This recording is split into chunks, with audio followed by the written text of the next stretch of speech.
Dolphins pregnant ladies को देख के एक्साइट क्यों हो जाते हैं? क्या आपने लव फेल्योर म्यूजियम देखा है? क्या आपको हैप्पीएस्ट एनिमल के बारे में पता है? ये अपसाइड डाउन स्टैच्यू क्यों बना है? जानने के लिए बने रहना वीडियो के एंड तक। फैक्ट नंबर 18, ये एक म्यूजियम है। ये कोई मामूली म्यूजियम नहीं है। ये उनके लिए है जिनका दिल प्यार में टूटा है। इस म्यूजियम का नाम है म्यूजियम ऑफ ब्रोकन रिलेशनशिप्स। ये जाग्रेब, क्रोएशिया में है। इसमें पुराने प्रेमियों की रह गए चीजें और उनके चीजों के साथ जुड़े हुए यादें लिखे रहते हैं। जरा इस चीज को देखो, बाप रे बाप, कुल्हाड़ी। इसको बर्लिन की एक औरत ने डोनेट किया है, जिससे वो अपनी फॉर्मर लवर के फर्नीचर को गुस्से में तोड़ डाला था, क्योंकि वो आदमी इनको छोड़ के दूसरे औरत से प्यार करने लग गया था। थैंक गॉड उसको मार तो नहीं डाला। जो भी इस म्यूजियम में सामान डोनेट करते हैं उनका नाम सीक्रेट रखा जाता है। आप में से कई लोग होंगे जो इस म्यूजियम में डोनेट करना चाहेंगे। आफ्टर ऑल, लव फेल्योर किसको नहीं होता। दरअसल ये म्यूजियम दो आर्टिस्ट ओलिंका विस्टिका और द्रासेन ग्रुबिसिक ने बनाया है। यार, इनके नाम प्रोनाउंस करना कितना मुश्किल है। खैर छोड़ो। उनके 4 साल का प्यार 2003 में खत्म होने के बाद दोनों ने अपने बचे हुए चीजों को म्यूजियम में रखने का कैजुअली जोक किया था, लेकिन कुछ ही साल में म्यूजियम को सच में क्रिएट कर दिया। इस म्यूजियम को बहुत इंटरनेशनल अटेंशन मिला है और बहुत सारे अवार्ड्स भी। ये म्यूजियम बहुत सारे कंट्रीज भी घूम चुका है। इसका वर्चुअल म्यूजियम भी है, जरूर विजिट करना, बड़ा इंटरेस्टिंग होगा। इस म्यूजियम से इतना तो सीख सकते हैं कि लाइफ में रिलेशनशिप्स कितना इंपॉर्टेंट और डेलिकेट होते हैं। इसके बारे में सुन के आपको भी अपने पुराने प्यार याद आ गया लगता है। फैक्ट नंबर 17, इस वाटरफॉल्स को देखो, कितना चौंका देने वाला है। दूर से देखने से लगता है कि ज्वालामुखी इन काले पत्थरों के बीच में से निकल रही है। ऐसा लगता है इसको कोई भूत ही चढ़ गया हो। इसका नाम हेंगीफॉस वाटरफॉल्स है। ये आइसलैंड का तीसरे सबसे बड़ा वाटरफॉल है। ये रंग एक्चुअली रॉक लेयर्स का है। ये fire red colour red clay mineral के वजह से आती है। फैक्ट नंबर 16, इस वीडियो को देखो, ऐसा लग रहा है कोई इनविजिबल फोर्स इस बड़े किताब को पढ़ रहा है और पानी के पेजेस को टर्न कर रहा है। ये ओपन बुक वाटर फाउंटेन है। इसको 2012 में Eotvos Lorand University of Sciences Budapest Hungary में बनाया है। इसको डिजाइन करने वाले कलाकार का कितना अद्भुत इमेजिनेशन है ना। सच में फिजिकल बुक्स पढ़ने का मजा ही कुछ और है। पूरे दुनिया में ऐसे ओपन बुक वाटर फाउंटेन 7 है, जो Hungary, US, China and Turkey में इंस्टॉल्ड है। फैक्ट नंबर 15, इस वीडियो में ये जीवी को देखो, बिल्कुल फायरवर्क्स की तरह दिखता है। ये जीवी एक जेलीफिश का स्पीशीज है। इसको हेलिट्रेपिस मासी या फायरवर्क जेलीफिश बोलते हैं। ये जेलीफिश बहुत गहरी समुद्र में रहते हैं, इसीलिए ये बहुत रेयरली दिखते हैं। ये जेलीफिश यूजुअली ट्रांसपेरेंट दिखते हैं, लेकिन इसके सामने जब लाइट छोड़ते हैं तब ऐसे रिफ्लेक्ट करता है। उस रिफ्लेक्ट किया हुआ लाइट ही ये ब्राइट पिंक और येलो कलर है। कितना ब्रेथ टेकिंग रिफ्लेक्शन है ना। फैक्ट नंबर 14, इस पेक्यूलियर ऑर्गेनिज्म को देखो, बिल्कुल रिबन की तरह दिखते हैं, इसीलिए इसको रिबन वर्म्स भी बोलते हैं। ये वर्म्स निमर्टिया जाति के इनवर्टिब्रेट एनिमल्स हैं, यानी कि इसके बैकबोन नहीं होते। ये यूजुअली स्लिम होते हैं और स्लो मूविंग है।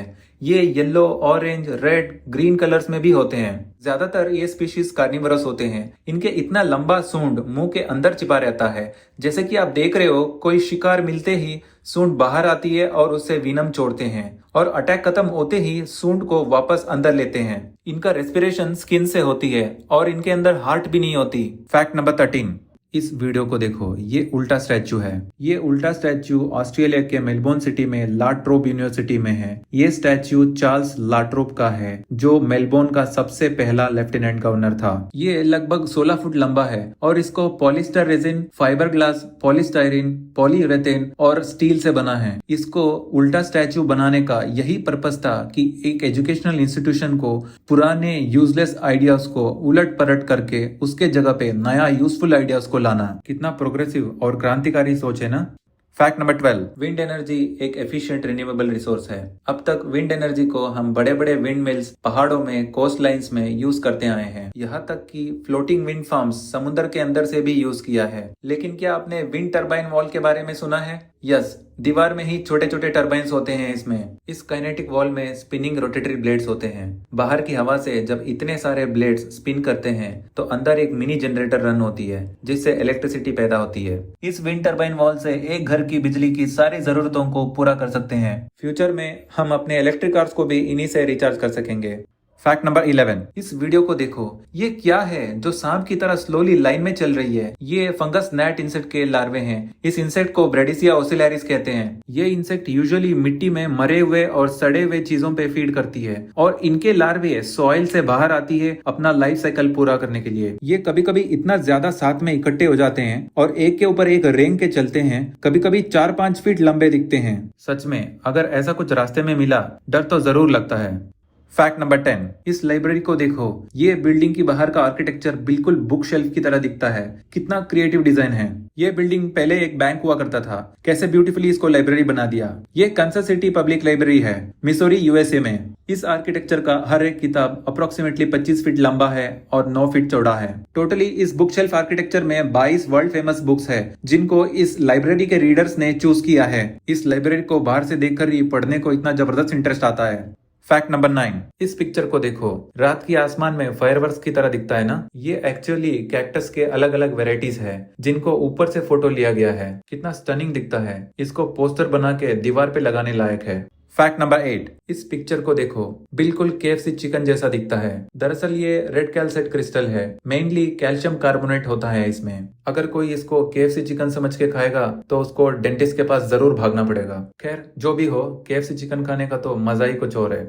फैक्ट नंबर 7, फिंगरप्रिंट्स पता है इंसान के अलावा किन किन एनिमल्स में होते हैं? चिंपांजीज, गोरिल्ला और कोआलास। हाँ, कोआलास। अजीब है ना, लेकिन सच है। इंसानों की तरह हर एक कोआला को यूनिक फिंगरप्रिंट होता है। कोएलास का फिंगरप्रिंट्स गोरिल्ला और चिंपांजीज से ज्यादा इंसानों के फिंगरप्रिंट्स के साथ मिलते जुलते हैं। लेकिन क्यों? ये जानने से पहले हमें फिंगरप्रिंट्स का पर्पस समझना पड़ेगा।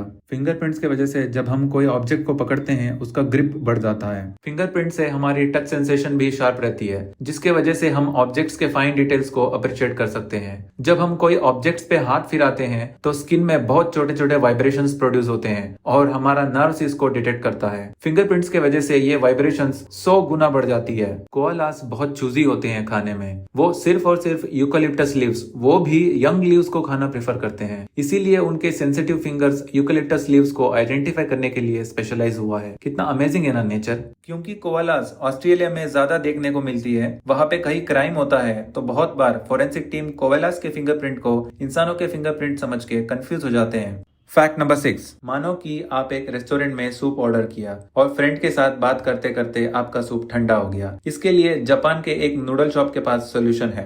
वो अंडे जैसे आकार के हॉट स्टील को आपके सूप में डाल देते हैं। देखो फिर से कैसे बॉयल हो रहा है ना गजब की दुनिया।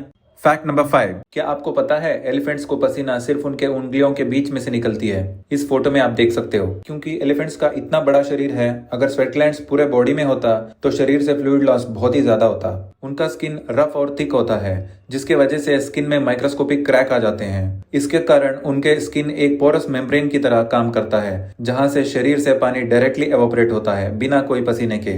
इन्हीं रिंकल्स की वजह से उनका टोटल बॉडी सरफेस एरिया 10 गुना बढ़ जाती है। और जब एलिफेंट्स पानी में या मिट्टी में या रेत में खेलते हैं, तब इन्हीं रिंकल्स के बीच में रह जाते हैं, जो शरीर को ठंडा रखने में मदद करता है। लेकिन ये सारे मैकेनिज्म्स अच्छे से काम करने के लिए एलिफेंट्स को खूब सारा पानी पीना पड़ेगा। इसीलिए दिन में कम से कम ये 200 लीटर पानी पीते हैं। इसीलिए वो पानी को इतना पसंद करते हैं।